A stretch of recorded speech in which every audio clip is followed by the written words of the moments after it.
Hi Danielle, I'm super excited to have you here today. Just sitting here, we go way back, high school, 2003, Riverdale High School. We went to college together, Albany State. Let's just start off. Tell me a little something about who Danielle is. Well, Danielle is a second grade teacher for Clayton County Public Schools. I have two children, Tristan and Evan, and they are 6 and 3. My passion is teaching because I feel that no one should be left behind. All children have the right to learn and they are capable of it. So I know that you had a little girl, Taylor, and I remember coming to the house and spending time with Taylor. Tell me what it was like being pregnant with Taylor. When I was pregnant with Taylor, first let me say, the day I found out that I was pregnant was on my 21st birthday. So that right alone was nerve-wracking. Like I'm 21, I'm getting ready to be a mommy. That was scary. So to be pregnant at 21 and to find out that she had that she was going to have so many disabilities was a little nerve-wracking. It definitely hurt my heart to know that she would suffer, but that I would always be there for her. So I love being pregnant, especially with her, little girl. So what was it like once you had her? Challenging, because when I first had her, she stayed in the hospital for the first month.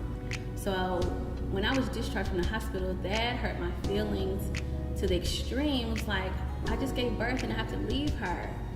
So I would have to keep going back to the hospital each day. They would tell me when I could come back and what progress she made or what progress she wasn't making. But it was hard. It was hard to leave her there. It was hard when she came home, knowing that I would have to do everything because of her disabilities. And what disabilities did Taylor have? She had epilepsy and cerebral palsy, so she wasn't able to stand or sit up alone or feed herself. I would have to sometimes feed her through a tube. So that was difficult as well. I know that it was a big deal and it was hard for you to come today and to break your silence and talk about Taylor, and I know how much you loved her. I got a chance to see you interact with her. So tell me about leading up to Taylor's passing. Well, Taylor was sick. Maybe she kept getting sick. Like I thought it was like a little cold. So we would go back and forth to the hospital, Children's Healthcare of Atlanta, and they would send us back home. Well, the night that she actually passed, we went to the hospital that night and they knocked her fever down and they sent us home. Now, once we got home, the only thing that was wrong was that she just kept crying.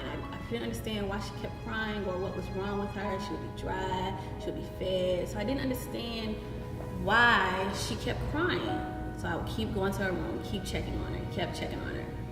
And the last time I got up and checked on her, it was like I was in a movie. She was there, her eyes were open, and she was just cold. And I just ran to the phone and called 911, and they're telling me how to do CPR on my little girl, and I'm like, I need somebody here. I need somebody here to help me.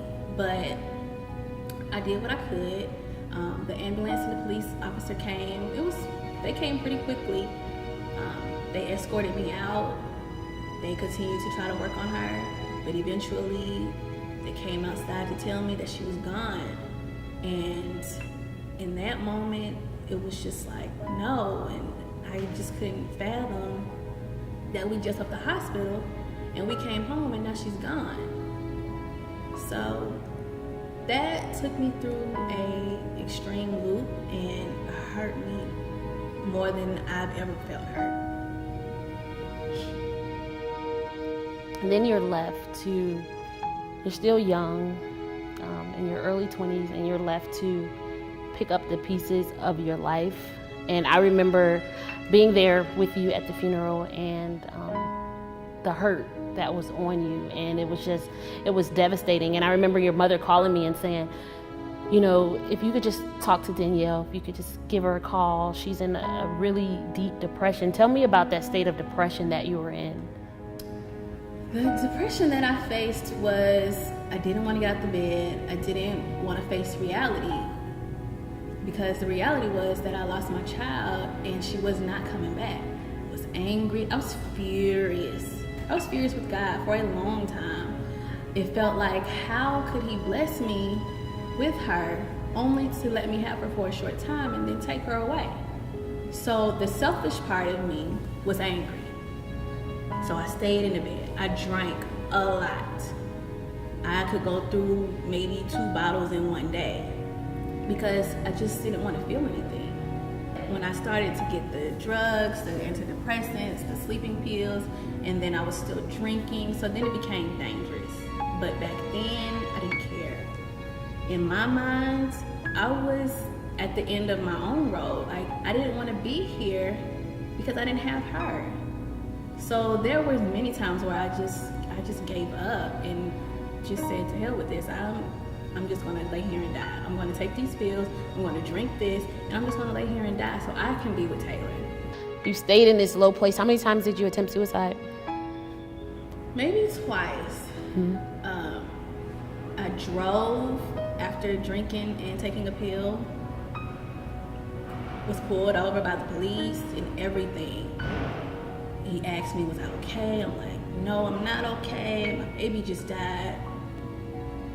It just hurt so bad to have to go through that. So what has the process of healing been like for you? Day to day, each day is different.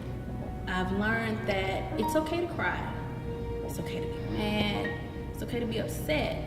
But I can't be so upset to where it overpowers me and then I'm knocked down for the entire day or days or weeks or months. I can't do that. Right. I need to have my moment, suck it up, and move on. Because I just knew that this just wasn't the path for me to wallow up and just shiver up and die. I had to continue to pray about it, forgive myself for being so angry with God, because I know that he has his plan for me. And what my plan for me and my child was not his plan. So I had to remember that and pray on it and continue to have that strength. And one day I woke up, I went back to work. I said, this is not my life. This is not who I am. When you lose hope, you lose everything. I was there and I picked myself up, and it was like God said, it's your time. It's your time to talk about it. Mm-hmm. This is your final step of your healing process.